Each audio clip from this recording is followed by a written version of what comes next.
Hello guys, welcome to my YouTube channel. आज हम start करेंगे सी लैंग्वेज और सबसे पहले हम पढ़ेंगे सी लैंग्वेज में हिस्ट्री ऑफ सी। मतलब कि सी लैंग्वेज बनने के पीछे, डेवलप होने के पीछे क्या इतिहास था, कहाँ से डेवलप किया गया। तो अगर हम सी के बारे में बात करें, सी एक प्रोग्रामिंग लैंग्वेज है और 1972 में इसे डेनिस रिची द्वारा बेल लेबोरेटरी में डिजाइन किया गया और फिर 1978 में सी प्रोग्रामिंग लैंग्वेज पब्लिश किया गया। फिर फर्दर 1983 में एक अमेरिकन नेशनल स्टैंडर्ड इंस्टीट्यूट के द्वारा कमेटी बनाई गई और कमेटी ने फिर क्या किया कि उसे एक पार्टिकुलर डेफिनेशन दिया गया और फाइनली वो सी लैंग्वेज एनसीसी के नाम से जाना जाने लगा। एनसी का फुल फॉर्म ही है अमेरिकन नेशनल स्टैंडर्ड इंस्टीट्यूट। तो यह था सी लैंग्वेज बनने के पीछे का इतिहास कि कब बना। 1972 में बना और फाइनली 1983 में फाइनलाइज होकर के इसका नाम एनसीसी दिया गया और यह लेटेस्ट 1988 में जाकर के फुल प्रोसीजर इसका कंप्लीट हुआ। तब से यह सी लैंग्वेज काफ़ी ज़्यादा यूज़ होने लगा। बिगनिंग ऑफ सी लैंग्वेज बना कहाँ से? तो BCPL और B एक लैंग्वेज है। इस दोनों लैंग्वेज की हेल्प से सी लैंग्वेज को डेवलप किया गया, जिसमें B लैंग्वेज केन थॉम्पसन ने डेवलप किया था और सी लैंग्वेज डेनिस रिची के द्वारा डेवलप किया गया। अब प्रीवियस टू लैंग्वेज की हेल्प से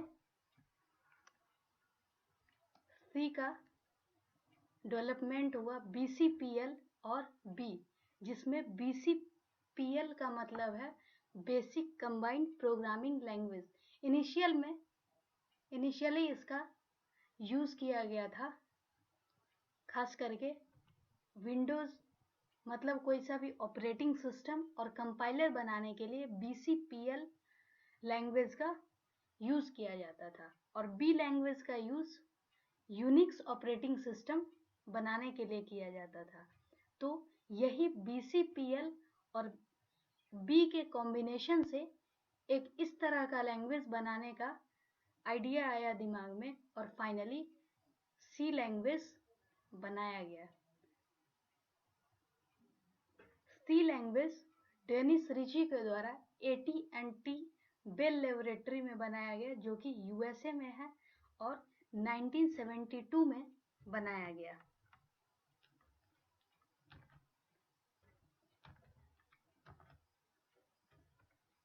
सी एक हार्डवेयर इंडिपेंडेंट लैंग्वेज है। हार्डवेयर इंडिपेंडेंट बोलें तो कहीं से भी यह हार्डवेयर पे डिपेंड नहीं करता, मतलब कि सिस्टम का वर्जन कुछ भी हो, यह हर सिस्टम पे चल सकता है। इसका सिस्टम के वर्जन से या उसके सिस्टम के कॉन्फ़िगरेशन से कोई भी लेना देना नहीं है। उसके बाद programs portable to most computer, मतलब कि पोर्टेबल का यही मतलब है कि हम किसी भी तरह का कोड लिखें वो हर लैंग्वेज में, मतलब हर सिस्टम पे वर्क कर रहा होगा। तो सी भी एक ऐसा ही लैंग्वेज है जो हर जगह पे, हर तरह के सिस्टम पे एक सेम कोड ही काम करता है। तो ये था। अब डायलेक्ट्स ऑफ सी। शुरू में जब डेवलप किया गया तो इसका नाम, कॉमन सा नाम दिया गया सी, लेकिन फर्दर इसको एक स्टैंडर्ड दिया गया अमेरिकन नेशनल स्टैंडर्ड इंस्टीट्यूट के द्वारा, और तब जाकर के इसका नाम फाइनल हुआ एनसीसी। और यह एक केस सेंसिटिव लैंग्वेज है। केस सेंसिटिव का मतलब होता है कि इसमें कैपिटल और स्मॉल दोनों ही लेटर अलग अलग ट्रीट होते हैं। मतलब कैपिटल की वैल्यू कुछ और होगी और स्मॉल की वैल्यू कुछ और होगी, दोनों अलग अलग। फॉर एग्जाम्पल, अगर कैपिटल ए की बात करें तो स्काई कोड 65 होगा, अगर स्मॉल 97। तो मतलब कैपिटल ए और स्मॉल ए दोनों अलग अलग तरह से ट्रीट किया जाएगा। तो ये मतलब होता है केस सेंसिटिव का। तो ये सारे सी के बारे में फीचर्स थे। अब सी एक मिडिल लेवल लैंग्वेज। हमने पढ़ा हाई लेवल लैंग्वेज और लो लेवल लैंग्वेज। अब ये मिडिल लेवल लैंग्वेज क्या है? एक्चुअल में जो लो लेवल लैंग्वेज है उसकी कैटेगरी में मशीन लैंग्वेज और असेंबली लैंग्वेज होता है। और मशीन एंड असेंबली लैंग्वेज दोनों ही लो लेवल लैंग्वेज है जो कि मशीन के क्लोज होता है। मतलब लो लेवल लैंग्वेज आपका मशीन के क्लोज होगा और हाई लेवल लैंग्वेज जो कि यूजर के क्लोज होगा। यानी यूजर कौन? तो हम लोग। तो ये हाई लेवल लैंग्वेज और लो लेवल लैंग्वेज। लेकिन हमारे पास जो सी है वो इस तरह का लैंग्वेज है जो दोनों के बीच का है। और सी सिर्फ और सिर्फ सी ही ऐसा लैंग्वेज है जो कि इस तरह का है, इसीलिए जो कि यूजर के भी क्लोज है और मशीन के भी क्लोज है। तो इसीलिए इसका नाम दिया गया मिडिल लेवल लैंग्वेज। मतलब हाई लेवल लैंग्वेज और लो लेवल लैंग्वेज के बीच का कॉम्बिनेशन, दोनों को अगर मिला दे तो एक मिडिल लेवल लैंग्वेज बनता है। और सी एक मिडिल लेवल लैंग्वेज ही है। तो इस तरह से हम बता सकते हैं कि सी एक मिडिल लेवल लैंग्वेज है। और यही कारण है कि इसका यूज मैक्सिमम जगह किया जाता है, क्योंकि यह एक मिडिल लेवल लैंग्वेज है जो कि यूजर के भी क्लोज है और साथ ही साथ मशीन के भी क्लोज है। अब व्हाई यूज सी, मतलब हम सी का यूज क्यों करते हैं?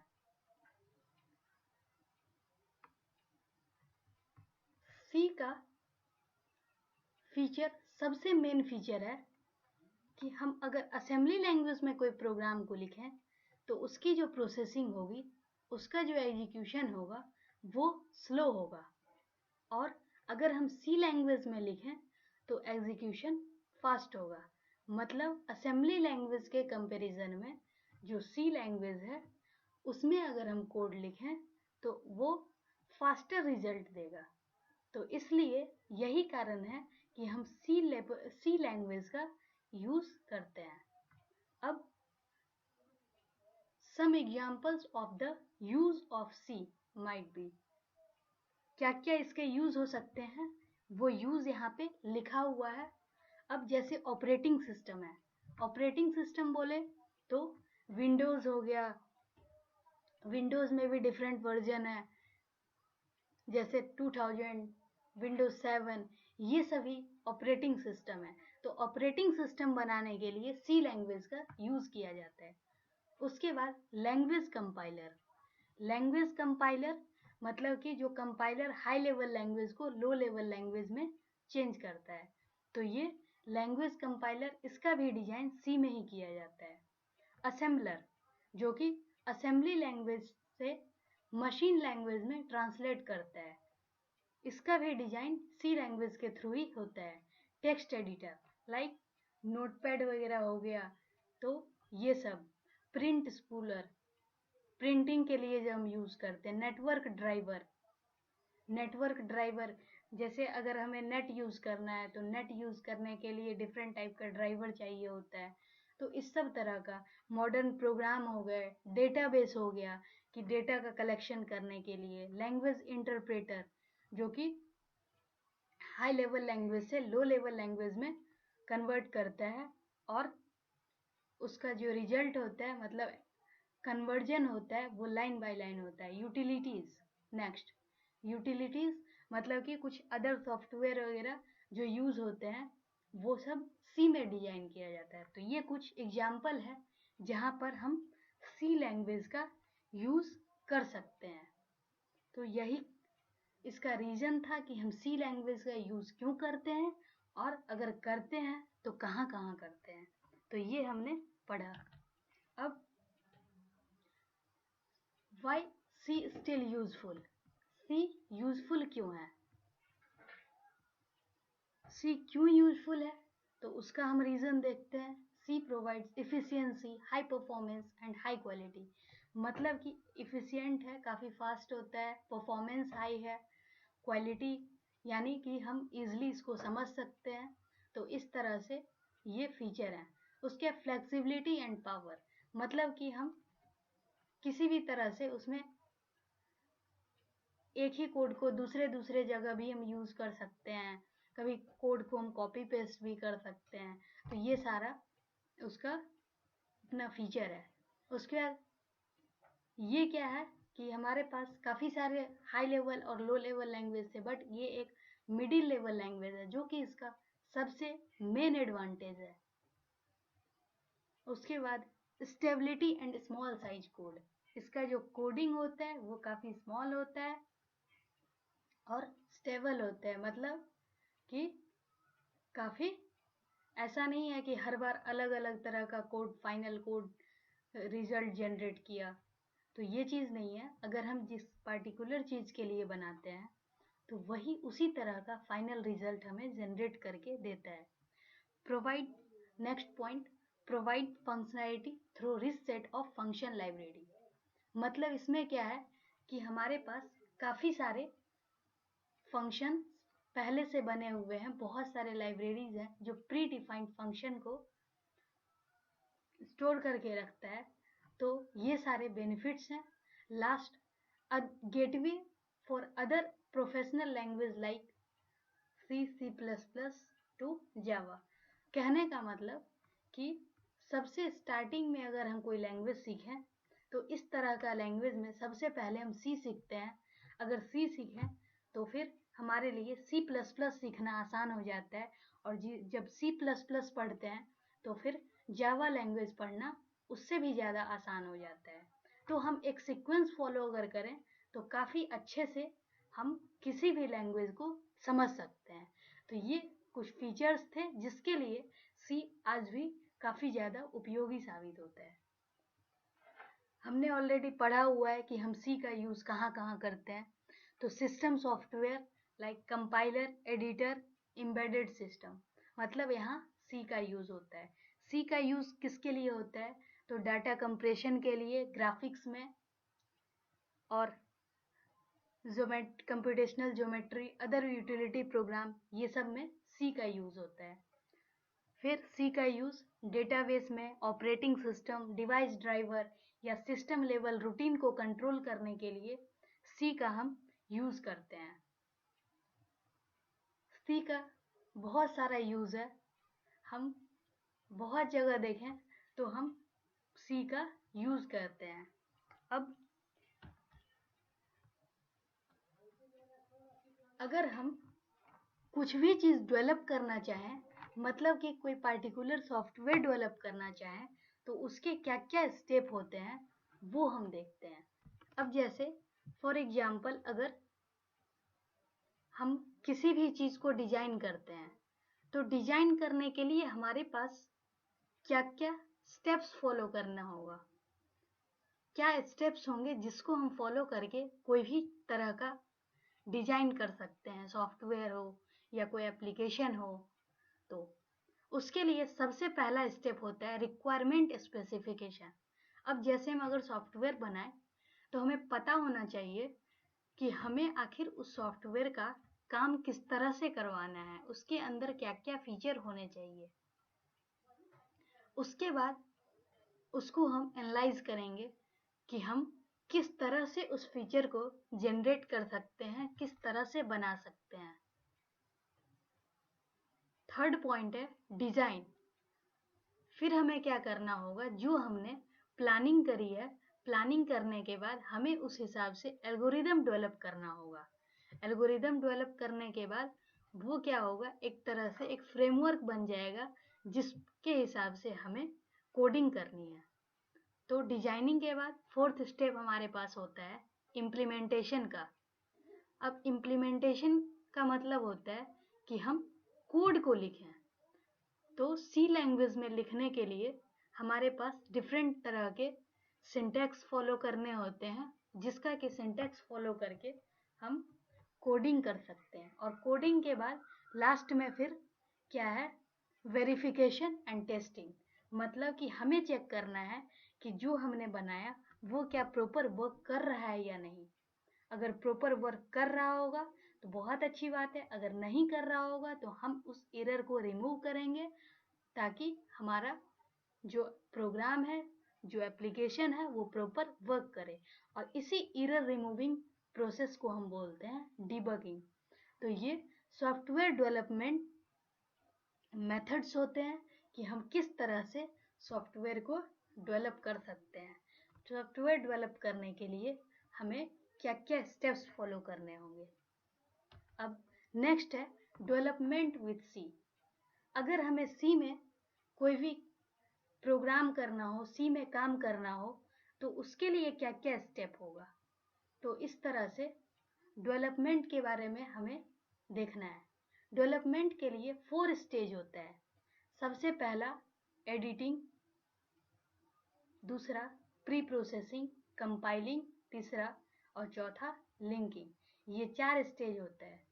एडिटिंग में हम क्या करते हैं, किसी एडिटर, चाहे वो सी लैंग्वेज का एडिटर हो या किसी आईडीई यानी इंटीग्रेटेड डेवलपमेंट इन्वायरमेंट, इसकी हेल्प से हमें प्रोग्राम को लिखना होता है। उसके बाद सेकेंड स्टेप होता है प्री प्रोसेसिंग और लाइब्रेरीज का, जो कि ऑलरेडी सी में डिफाइन है। हम कमांड देते हैं तो वो सारा काम ऑलरेडी करना स्टार्ट कर देता है।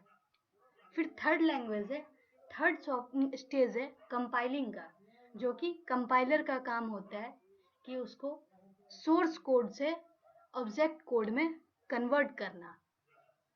अब सोर्स कोड हमारा हाई लेवल लैंग्वेज यानी सी लैंग्वेज होगा और ऑब्जेक्ट कोड जो होगा वो मशीन लैंग्वेज होगा। तो इस तरह से कंपाइलिंग का स्टेप कंप्लीट होता है। फिर लास्ट स्टेप होता है लिंकिंग, यानी जो भी हमारे पास लाइब्रेरीज में फंक्शन थे उसको लिंक करके और फाइनली एग्जीक्यूटेबल मॉड्यूल बनाता है जिसके थ्रू हम आउटपुट जनरेट कर सकते हैं।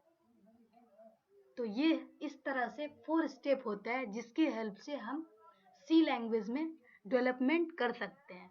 अब portable program will run on any machine but program correctness and robustness are most important than program efficiency. कहने का मतलब कि ये पोर्टेबल प्रोग्राम होगा और कहीं पर भी इजीली रन कर सकता है। बस हमें इफिशियंसी के लिए प्रॉपर उसकी मेंटेनेंस यानी एरर रिमूव करनी होगी। अगर इनकेस एरर आता है तो हमें उसका एरर रिमूव करना होगा।